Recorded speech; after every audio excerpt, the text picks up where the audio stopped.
ఓం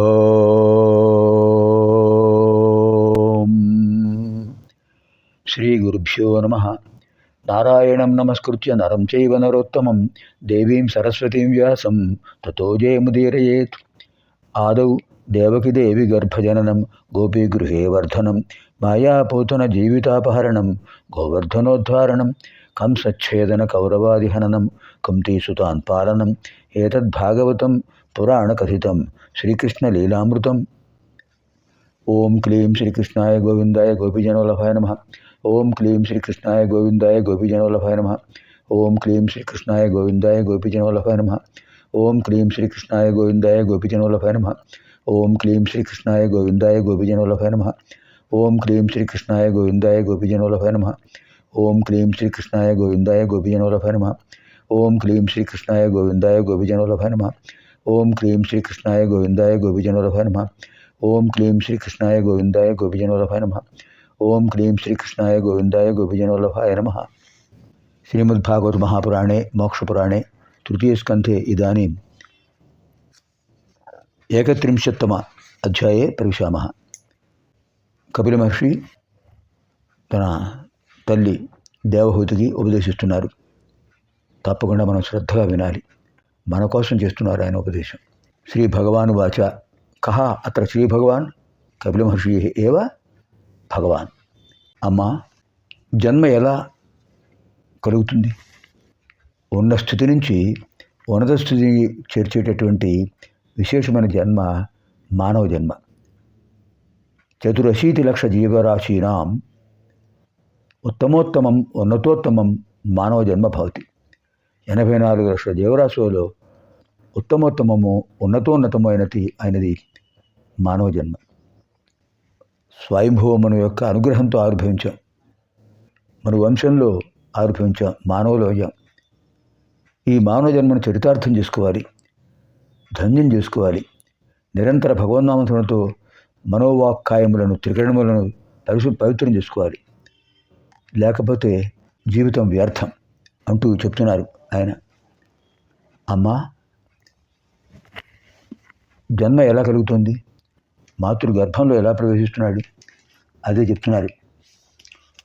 శిశువు ఎప్పుడు ఏర్పడుతున్నాడు? తండ్రి తల్లి లేదా గృహిణి గృహస్థుడు, యువతి యువకుడు, వివాహమైన వాళ్ళు పరస్పర ఆకర్షణతో భార్యాభర్తలయ్యారు. పెద్దల ఆశీస్సులతో అగ్నిసాక్షి వివాహం చేసుకున్నారు. పితృణం తీర్చుకోవాలి కనుక వాళ్ళు దాంపత్య జీవనం కొనసాగిస్తున్నారు. తండ్రి తన భార్యను కలుసుకున్నప్పుడు శుక్రము అనేటటువంటి జననోత్పాదక ద్రవ పదార్థాన్ని ఆమెలో ప్రవేశపెడతాడు. ఆమెలో ఉన్నటువంటి శోణితము అనేటటువంటి జననోత్పాదక పదార్థం ఆ ద్రవం కలుస్తుంది. రెండూ కలిసి ఎలా ఏర్పడతాయో చెప్పారు అద్భుతమైనటువంటి కపిల భగవానుడు. ఇది మన గరుడ పురాణంలో ఉంది. మిగతా పురాణాల్లో కూడా స్వల్పంగా ఇచ్చారు. గరుడ పురాణాలు బాగా విపులంగా ఇచ్చారు. ఇక్కడ భాగవతంలో కూడా సంక్షిప్తంగా ఇచ్చారు. అమ్మ, జీవుడు ఈ మానవ జన్మ పొందడానికి భగవంతుని ప్రేరణయే, ప్రారంభ కర్మయే కారణమవుతుంది.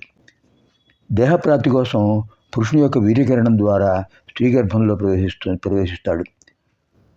అక్కడ శుక్లము శోణితము కలిసి ఒక రాత్రి వరకు స్త్రీ గర్భంలో ఆ దశలోనే ఉంటుంది, బిందువు రూపంలో ఉంటుంది.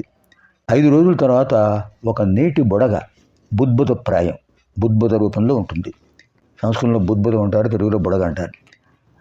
10 రోజులు అయ్యేటప్పటికి రేగు పండులాగా గట్టిపడుతుంది ఆ ప్రమాణంలో. తర్వాత 4 రోజులకు మాంసపు ముద్దగా ఏర్పడుతుంది. అండాకారంగా, వలయాకారంగా, గోళాకారంగా ఉంటుంది. 1.5 దాటేటప్పటికి శిరస్సు ఏర్పడుతుంది. 200 అయ్యేటప్పటికి కాళ్ళు చేతులు మిగిలిన భాగాలు ఏర్పడతాయి.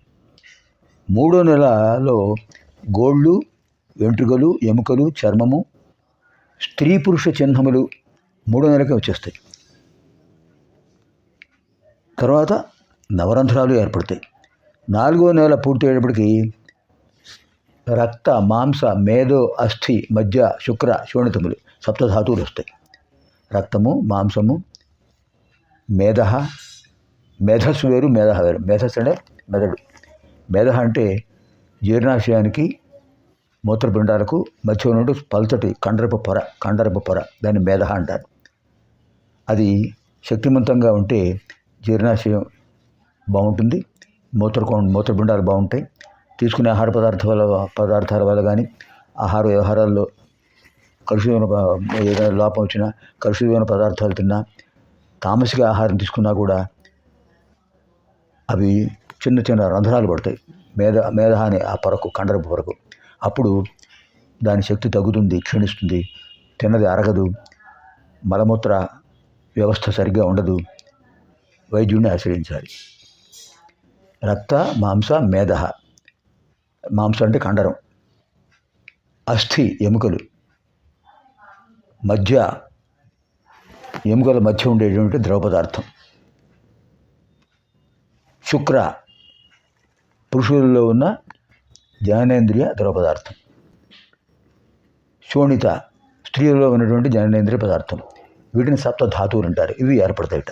ఆ సమయంలో ఐదో నెల వచ్చేటప్పటికి 5వ నెలలో క్షుత్పిపాసలు ఏర్పడతాయి, ఆకలి, దప్పిక. 6వ నెలలోపు చుట్టూ మావి వచ్చేస్తుంది శిశువుకు. దాన్ని ఆశ్రయించి ఈ శిశువు సవ్యంగా ప్రదక్షిణం చేస్తుంటాడు.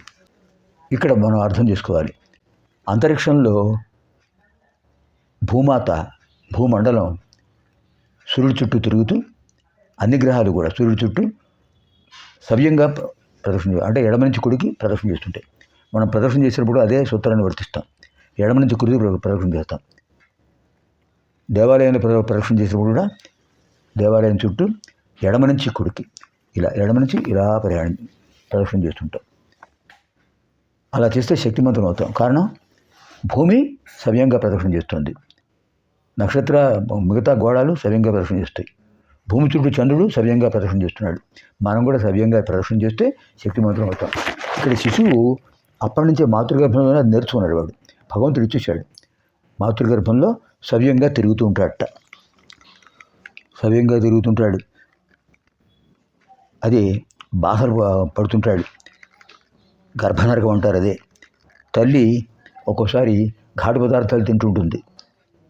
పూర్ణ గర్భవతి బాగా రుచిగా ఉంది కదా అని ఇష్టం వచ్చినట్టు తినేస్తుంది. మాడిపోయిన పదార్థాలు కొంతమందికి ఇష్టం, మాంసాహారాలు, తర్వాత శుష్కించిన పదార్థాలు, రసవంతము కాని పదార్థాలు, దాహం కలిగించేవి, కారం కలిగించేవి, ఘాటుగా ఉండేవి, అవి ఇష్టం కదా వాళ్ళకి. కొంతమందికి అవి ఇష్టం, తమోగుణ సంపన్నులకు, తమోగుణంతో ఉన్నవాళ్ళకి అది ఇష్టం. అవి తింటూ ఉంటారు. అవి తింటుంటే ఈ శిశువు ఏడుస్తుంటుంది. మాతృగర్భంలో భరించలేకపోతున్నాను, అమ్మా ఏం తింటున్నావు, నన్ను బాధపడుతున్నావు అని ఎవరితో చెప్పుకుంటాడు? బాధపడుతుంటాడు. తల్లి తీసుకునేటువంటి ఆహారపు రుచులు చేదు, కారము, వేడి, ఉప్పు, ఎండిపోయినవి, వేయించినటువంటివి, బాగా పుల్లవి, ఇవన్నీ కూడా వాడికి ప్రభావం. ఎందుకంటే తల్లి నాభినాళం ద్వారా వాడికి ఆహారం అందుతుంటుంది. ఏడుస్తుంటాడు, గగ్గోలు పెడుతుంటాడు. ఆ సమయంలో ఏం తోచగా అలా స్వామికి, పరమాత్మకు నమస్కారం చేస్తాడు. సరిగ్గా పొట్టవైపు ముడుచుకుని, పొట్టవైపు ముడుచుకుంటుంది. ఇలా గుండ్రంగా శిశు పంజరంలో ఉన్న పక్షిలాగా పరాధుండే ఉంటాడు. కదిలించడానికి వీల్లేదు, స్వేచ్ఛగా కదలడానికి వీల్లేదు. మాతృగర్భం చిన్నది, ఆ చిన్న గర్భంలో అటు ఇటు తిరుగుతుంటాడు. అప్పుడు సరిగ్గా ఈ 6వ నెల దాటేటప్పటికీ వాడికి అద్భుతమైనటువంటి పునర్జన్మ జ్ఞానం కలుగుతుంది, పూర్వజన్మ జ్ఞానం కలుగుతుంది. అనుకుంటాడు, నేను ఆ జన్మల్లో ఇంత పాపం చేశానా, ఇంతమందిని బాధ పెట్టానా, అందుకే నేను ఇప్పుడు గర్భమార్గం మళ్ళీ పొందుతున్నానా, ఏమిటి బాధ అని ఏడుస్తుంటాడు. జ్ఞానం ఏర్పడుతుంది. అప్పుడు అనుకుంటాడు, ఈ జన్మలో అయినా నేను ఎవరిని బాధ పెట్టను, ఇతరులకు ఉపకారం చేస్తాను, నిస్వార్థమైన జీవితం గడుపుతాను, భగవద్ అనుగ్రహం పొందుతాను అనుకుంటూ ఉంటాడట. ఈలోపు ప్రసూతి వాయువు వచ్చేస్తుంది. అప్పటికి 8 వచ్చేస్తుంది. 9 పాత జన్మలన్నీ కూడా జ్ఞాపకం చేసుకుని ఏడుస్తుంటాడు. భగవంతుని ప్రార్థిస్తున్నాడు, స్వామి ఇదే నాకు చివరి జన్మగా ప్రసాదించండి, నన్ను మళ్ళీ పుట్టించకండి స్వామి, ఈ బాధ పడలేకపోతున్నాను, ఆ జన్మల్లో చేసిన పాపం ఇప్పుడు నేను అనుభవిస్తున్నాను, మళ్ళీ నాకు ఈ జన్మ వచ్చింది అని పరమాత్మను స్తుతిస్తూ ఉంటాడు. ఈలోపు 9 నెలలు పూర్తయిపోతుంది. ప్రసూతి వాయువు వస్తుంది. ఆ ప్రసూతి వాయువు వీడిని బలవంతంగా లాగేస్తుంది, బయటపడేస్తుంది. ఆ బయటపడే ముందు శిరస్సు వచ్చేస్తుంది. ఆ శిరస్సు ముందు వచ్చేస్తుంది మాతృగర్భంలోంచి. తర్వాత నెమ్మదిగా ఆ శిశువును నెమ్మదిగా తీస్తారు.